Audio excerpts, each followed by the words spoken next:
शास्त्र में अक्षत का मतलब पूर्ण चावल, यही अक्षत होता है। किंतु खंडित अक्षत क्यों नहीं चढ़ाना चाहिए पूजा में? तो चलिए जानते हैं इस रहस्य को। जब भी हम पूजा करें, भगवान को अपना सबसे पूरा और सबसे पवित्र चीज़ उनके चरणों में अर्पण करते हैं, क्योंकि भगवान अखंड हैं, पूरे हैं, उनमें कोई कमी नहीं है, वो संपूर्ण है। इसलिए इंसान खुद को ही तन और आत्मा से उसके चरणों में अर्पण करते हैं, क्योंकि आत्मा खंडित नहीं होता है, वो पूर्ण है, जिसे भगवान ने तन दे करके इस धरती पर भेजे हैं। अक्षत का मतलब ही अखंड है और अक्षत हर पूजा में शामिल किया जाता है। बिना टूटा हुआ चावल जो पूजा में शामिल किया जाता है। अक्षत में हमेशा हल्दी मिलाकर पूजा करना चाहिए। कहा जाता है अक्षत के बिना पूजा अधूरा रहता है, क्योंकि अक्षत एक बहुत ही पवित्र सामग्री है। अक्षत हमेशा बिना टूटा हुआ ही अर्पण करना चाहिए। कहा जाता है खंडित अक्षत से पूजा करने से हम अनजाने में ही किंतु हम पूजा का पूर्ण आशीर्वाद प्राप्त नहीं कर पाते हैं।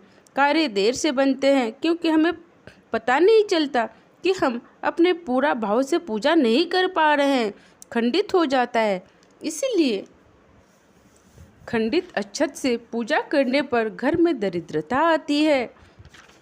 इसीलिए पूजा में चढ़ाया जाने वाला अक्षत पूर्ण रूपेण अखंडित रहना चाहिए, जिससे माँ लक्ष्मी प्रसन्न रहती है।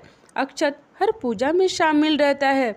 हर भगवान के ऊपर वो अक्षत चढ़ाया जाता है, वरना पूजा अधूरा माना जाता है।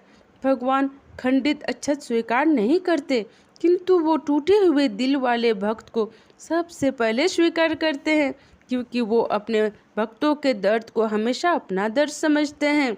उनके भक्तों के आंसू निकलते ही उनके आंसू बह निकलते हैं। अक्षत पूजा में मिलाने की सामग्री है, इसीलिए खंडित शुभ नहीं माना जाता। इसलिए जब भी पूजा करें, पूर्ण अक्षत से भगवान की पूजा करें, अर्पण करें। इससे घर में सुख संपन्नता आती है और समस्त देवताओं का आशीर्वाद प्राप्त होता है।